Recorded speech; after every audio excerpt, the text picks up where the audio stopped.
So hello friends, welcome to pharmacy Mitra. इस video में हम लोग बात करने वाले हैं फैक्टर्स मॉडिफाइंग ड्रग एक्शन के बारे में। तो चलिए शुरू करते हैं। साथियों, कई फैक्टर्स हैं जैसे age, sex, body weight, route of administration, time of administration, environmental factors, physiological factors, psychological state, pathological state, genetic factors, accumulation, drug tolerance और ड्रग इंटरैक्शंस। ये फैक्टर्स हैं हमारे शरीर में ड्रग के एक्शन को अफेक्ट करते हैं या मॉडिफाई करते हैं। तो आइए डिस्कस करते हैं सभी फैक्टर्स के बारे में। सबसे पहला फैक्टर है आपका एज। एज यानी उम्र। तो बच्चों के केस में क्या होता है, उनका जो इंजाइमेटिक सिस्टम है लीवर में वो डेवलप नहीं होता है, साथ ही उनका जो रीनल एक्सक्रीशन सिस्टम है वो भी डेवलप नहीं होता है। इसीलिए एडल्ट के मुकाबले चाइल्ड का जो डोज होता है वो कम होता है। चाइल्ड डोज कैलकुलेट करने के कई फार्मूले हैं, जैसे यंग्स फार्मूला, जिसके अनुसार child dose is equal to age in year divided by age in year plus 12 into adult dose होता है। उसी तरह डेलिंग्स फार्मूला, जिसके अनुसार child dose is equal to age in year divided by 20 into adult dose होता है। यहाँ as in year यानी बच्चे की उम्र और एडल्ट डोज पहले से दिया जाता है। बात करें अगले फैक्टर की, तो है सेक्स। वुमेन्स के केस में क्या होता है कि उनके कुछ स्पेशल कंडीशंस जैसे मेंस्ट्रुएशन, प्रेगनेंसी और लैक्टेशन के टाइम में कई ड्रग्स को अवॉइड किया जाता है। साथ ही कुछ ड्रग्स ऐसे हैं जिनके प्रति जो है वो वुमेन्स ज़्यादा ससेप्टिबल होती हैं, जैसे मॉर्फिन। वो मेन के मुकाबले में वुमेन्स में ज़्यादा एक्साइटेशन प्रोड्यूस करता है। वैसे ही स्ट्रॉन्ग परगेटिव्स जो दवाएं होती हैं उन्हें मेंस्ट्रुएशन और प्रेगनेंसी के टाइम में नहीं दिया जाता। अगला फैक्टर है हमारा बॉडी वेट। बॉडी वेट जो है हमारे शरीर में ड्रग्स के कंसंट्रेशन को अफेक्ट करता है। साथियों, एवरेज एडल्ट डोज जो है वो एक 70 केजी पर्सन के ऊपर में कैलकुलेट होता है। लेकिन कुछ पेशेंट्स ऐसे हैं जो 70 केजी से बहुत ही अधिक मोटे होते हैं और कुछ पेशेंट ऐसे हैं जो बहुत ही पतले होते हैं। इनके लिए डोज जो है वो उनके बॉडी वेट के ऊपर में कैलकुलेट किया जाता है। अगला फैक्टर है हमारा रूट ऑफ एडमिनिस्ट्रेशन, यानी दवा किस रूट से दिया जा रहा हो। तो रेट ऑफ एब्जॉर्प्शन जो है वो सभी रूट्स का अलग अलग होता है। इसीलिए ड्रग्स के डोज भी जो है वो सभी रूट्स के अलग अलग होते हैं। जैसे आईवी रूट जो होता है उसका डोज सबसे कम होता है सबक्यूटेनियस और बाकी अदर रूट्स के मामले में। बात करें अगले फैक्टर की, तो यह आपका टाइम ऑफ एडमिनिस्ट्रेशन, यानी दवा जो है वो कब लिया जा रहा है। तो एम्प्टी स्टोमक में ड्रग्स जो है वो अधिक एब्जॉर्ब होते हैं, और यदि हमारे स्टमक में फूड हो तो एब्जॉर्प्शन जो है वो थोड़ा घट जाता है। इसीलिए पोटेंट ड्रग्स जो होते हैं वो खाने से पहले लिए जाते हैं, और वैसे इरिटेंट ड्रग्स जो कि फूड के बाद में लिए जाते हैं ताकि उनके इरिटेशन से बचा जा सके। नेक्स्ट फैक्टर है आपका इन्वायरमेंटल फैक्टर्स। तो साथियों, स्टिमुलेंट टाइप ऑफ ड्रग्स जो होते हैं जो हमारे सीएनएस को स्टिमुलेट करते हैं उनको हम दिन में लेते हैं, और जो सेडेटिव टाइप ऑफ ड्रग होते हैं जो हमारे सीएनएस को डिप्रेस करते हैं उनको हम रात में लेते हैं। यदि हम सेडेटिव टाइप ऑफ ड्रग्स को दिन में लेना चाहें तो रात के मुकाबले हमें अधिक डोज की आवश्यकता पड़ सकती है। जैसे अल्कोहल जो है वो विंटर में ज़्यादा टॉलरेट किया जा सकता है समर के मुकाबले। साथियों, अगला फैक्टर है फिजियोलॉजिकल फैक्टर्स। तो बॉडी टेम्परेचर और एसिड बेस बैलेंस जैसे फैक्टर्स भी ड्रग्स के इफेक्ट को मॉडिफाई करते हैं। जैसे सेलिसाइलेट्स जो होते हैं वो सिर्फ फीवर में ही बॉडी के टेम्परेचर को लो करते हैं, लेकिन नॉर्मल पर्सन में बॉडी के टेम्परेचर को लो नहीं करते। अगला फैक्टर है हमारा साइकोलॉजिकल स्टेट, यानी स्टेट ऑफ माइंड। ये भी ड्रग्स के एक्शन में बहुत ही अफेक्ट करता है। इसमें एक पॉइंट है प्लेसिबो। प्लेसिबो जो कि एक इनर्ट सब्सटेंस है, इसमें किसी तरह का कोई भी ड्रग या मेडिकामेंट नहीं होता है, लेकिन किसी किसी पेशेंट्स को ये भी कुछ साइकोलॉजिकल इफेक्ट्स दिखाता है।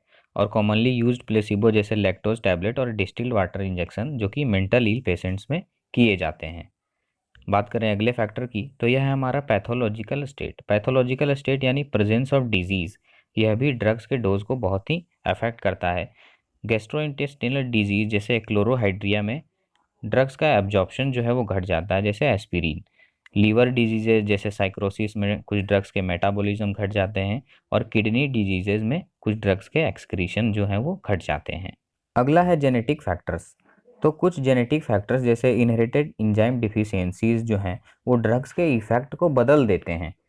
जैसे किसी इंडिविजुअल में अगर ग्लूकोज 6 फॉस्फेट डीहाइड्रोजनेज नाम के एंजाइम की कमी हो तो उसे प्रीमाक्विन जो कि एक एंटी मलेरियल दवा है वो नहीं दिया जा सकता, क्योंकि प्रीमाक्वीन उसके शरीर में हेमोलाइसिस काउज कर देगा, यानी आरबीसी को डिस्ट्रॉय कर देगा। नेक्स्ट है एक्यूमुलेशन यानी स्टोरेज ऑफ ड्रग्स।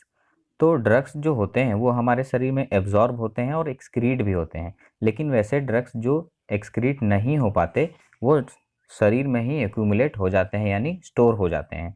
साथ ही वैसे ड्रग्स जो स्लोली एक्सक्रीट होते हैं वो भी शरीर में स्टोर हो जाते हैं और टॉक्सिसिटी प्रोड्यूस करते हैं। फॉर एग्जांपल क्लोरोक्वीन का लंबे समय तक इस्तेमाल करने से यह हमारे शरीर में एक्यूमुलेट हो जाता है और रेटिना को डैमेज कर सकता है। बात करें अगले फैक्टर की, तो अगला फैक्टर है ड्रग टॉलरेंस।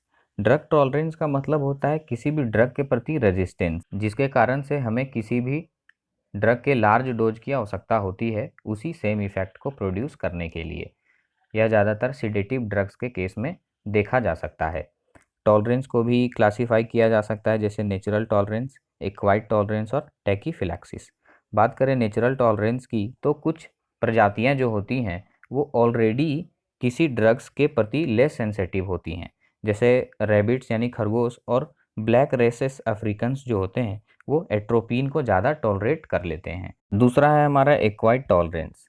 तो जब कोई व्यक्ति किसी ड्रग का लगातार लंबे समय तक इस्तेमाल करता है तो उसके शरीर में एक रेजिस्टेंस प्रोड्यूस हो जाता है, जिसके चलते उसे लार्ज डोज की आवश्यकता होती है उसी इफेक्ट को प्रोड्यूस करने के लिए जो पहले उसे कम डोज में ही हो जा रहा था। तीसरा है हमारा टैकीफिलैक्सिस। तो टैकीफिलैक्सिस जो है वो एक एक्यूट टाइप ऑफ टॉलरेंस है। यह तब होता है जब हम शॉर्ट इंटरवल में लगातार किसी दवा को लेते हैं, जैसे एफेड्रिन और निकोटीन। आखिरी फैक्टर है हमारा ड्रग इंटरेक्शन। साथियों, क्या होता है कि दो या दो से अधिक ड्रग को यदि एक साथ कंबाइन करके लिया जाए तो उसके जो इफ़ेक्ट हैं वो या तो बढ़ जाते हैं या घट जाते हैं या बराबर हो सकते हैं, यानी कि मॉडिफाइड हो सकते हैं। उसी को हम ड्रग इंटरेक्शन कहते हैं। तो ड्रग इंटरेक्शंस को मेनली 3 तरह से क्लासीफाई किया गया है, जैसे एडेटिव इफेक्ट, सिनर्जिम इफेक्ट और एंटागोनिज्म इफेक्ट। बात करते हैं एडेटिव इफेक्ट की, तो एडेटिव इफेक्ट में क्या होता है, जो टोटल फार्माकोलॉजिकल रिस्पॉन्स होता है दोनों ड्रग को एक साथ लेने का, वो उनके इंडिविजुअल इफेक्ट के सम के बराबर होता है। जैसे effect A B is equal to effect A plus effect B. For example ephedrine और एमिनोफाइलिन जो कि ब्रोंकियल अस्थमा में इस्तेमाल किए जाते हैं। दूसरा है आपका सिनर्जिम इफेक्ट। सिनर्जिम इफेक्ट के केस में क्या होता है कि जो दो ड्रग्स होते हैं उनका फार्माकोलॉजिकल रिस्पॉन्स जो है वो उनके इंडिविजुअल इफेक्ट के सम से ज़्यादा होता है। जैसे effect A B is greater than effect of A plus effect of B. For example ammonium chloride जो है वो मर्क्यूरिक डायूरेटिक्स के इफेक्ट को बढ़ा देता है। तीसरा है आपका एंटागोनिज्म इफेक्ट। इस केस में क्या होता है, जो दो ड्रग्स होते हैं वो या तो एक दूसरे के अपोजिट काम करते हैं या एक दूसरे के इफेक्ट को घटा देते हैं। जैसे effect A B is smaller than effect A plus effect B. Antagonism को भी कई तरह से क्लासीफाई किया जा सकता है, जैसे केमिकल, कॉम्पिटिटिव और रिवर्सिबल, नॉन कॉम्पिटिटिव एंटागोनिज्म और फिजियोलॉजिकल एंटागोनिज्म। सो ये थे आपके फैक्टर्स जो कि ड्रग एक्शन को मॉडिफाई करते हैं। तो very very thank you for watching this video. मिलते हैं नए वीडियो में नए कंटेंट के साथ।